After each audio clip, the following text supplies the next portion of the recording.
So when we talk about that peer teaching, when I said, it's 90%, um, I think that teaching you guys all the time keeps me really skilled at my job. And especially when I was studying skills and pathophysiology and pharmacology to LPN students at Beckfield, when I went to take my boards, I knew everything because I was constantly teaching the same things and I had memory. You just create that muscle memory. And so when you guys get together and teach each other and talk things out, that's the best way to learn. So say you guys decide to go back for your master's, making sure you have buddies is even if you go online so that you can have that peer teaching environment. Um,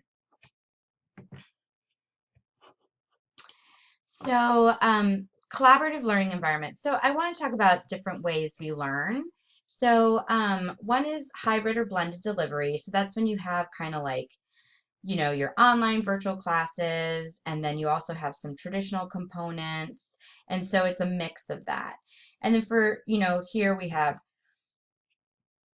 100% online. And so professor will guide conversation and set up discussion, acting less as classroom authority and more like a facilitator. So, which is really great because then there's less of this. I mean, obviously there needs to be respect and authority. That's fine. But when you see your professor as a facilitator, it does break down a barrier so that you can have a more open and honest conversation. I think sometimes your fear, and I don't know about you guys, but when I was in my bachelor's, my fear of my relationship with my instructors sometimes blocked me from being able to go to them more openly for help. Um, and so when we talk about engagement and empowerment, that also goes in the classroom. So getting you excited to push the knowledge and boundaries. And that's the way we need to push, learning in these new environments. So it's not just sit, sit, sit, which you kind of probably feel like we're doing now. And part of it too is we just have to catch up with our technology. So I want to talk a little bit about competency-based learning. So when we talk about the LMS that I talked about, which is the learning management system, they need to support competency-based learning. So we have, all of our nursing competencies that are set up by the QSEN, which stands for Quality and Safety Education for Nurses, the AACN, the NLN. There's all these different groups. And so we have to offer ways to track competency achievement. So, you know, um, the way we track knowledge, critical thinking, reflection, clinical action, and then developing competence.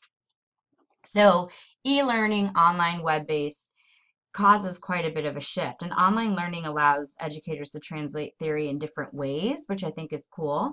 And there's some detractors though, right? People think that it's going to undermine the student-teacher relationship, but I don't feel that way. And I'm sure many of you don't because it's more collaborative. A lot of people say building peer relationships are difficult.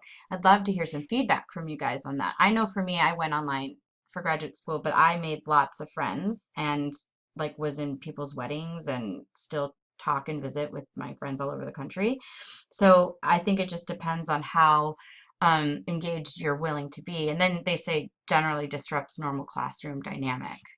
So I'd love your feedback if you like the online delivery versus the classroom delivery. Some of you guys didn't have really a choice. So when we talk about smart classrooms, we're talking about, digital multimedia classrooms. And that's where we integrate computer and audiovisual technologies by providing a ceiling mounted projector with an access point.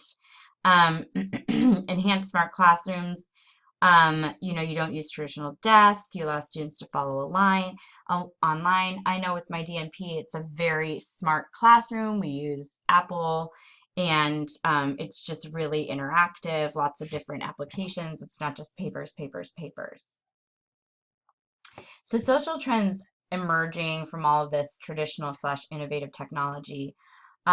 We are trying to also keep up with the net generation, which is our generation, the millennial generation, I guess. So if you're born from 1980 to 1995, you're considered millennial generation, or even 2000. And so you've grown up inside this instant access. Now, I'm on the early side of millennials. So I remember there was a time where you didn't have internet in your home, and I'm sure many of you do too. But because internet just became easy, even with smartphones, I think it's kind of turned everyone into secret millennials. So online tutorials. So modern tutorials mimic lectures by guiding users through a series of objectives and tasks. Online tutorials are great, especially on YouTube. They provide information to students and skills to find, evaluate, and understand and apply this information. I don't know about you, but I still go to online tutorials. When I need to learn how to use a program, I do it all the time. So I'm going to show you guys something. Last semester, I asked students to make a poster board on PowerPoint, okay? And a lot of students didn't know how to do it, which I completely understand, because it's not like that was something you learned all the time. So I encourage people to go on YouTube, and I posted a YouTube on it. And I'll say, making a poster on PowerPoint. Okay, so poster design with PowerPoint template, okay? 7 minutes. Select Neko template. Okay.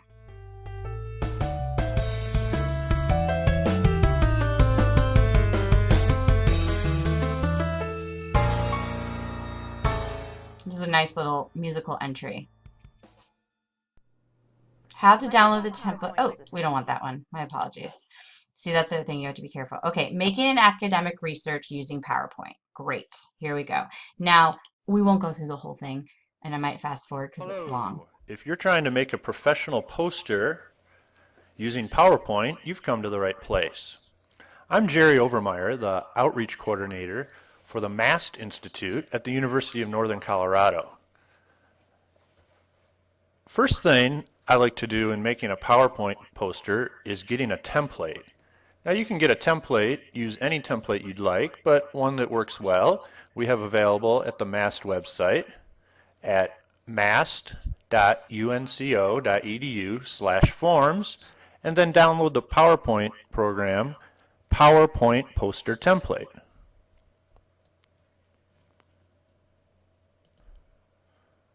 So here's the template that you've just downloaded. Now, if you want to take a look at the size, you can go to Design. I didn't like that one. Did you guys? You probably think I'm crazy. Let's try this one. My bad. Here. My name is Nicole, and today we will be talking about how to create a poster in Microsoft PowerPoint. As you may know, Microsoft PowerPoint is a presentation application that is commonly used in business and education. The features of PowerPoint provide users with various options for creating visually appealing documents and presentations. For this tutorial, you will learn how to create a poster using the visual tools provided in Microsoft PowerPoint. Now, why would we use PowerPoint? There are several factors and some ways we can use opening a new PowerPoint presentation. Okay, so open a new. And select New and Blank Presentation.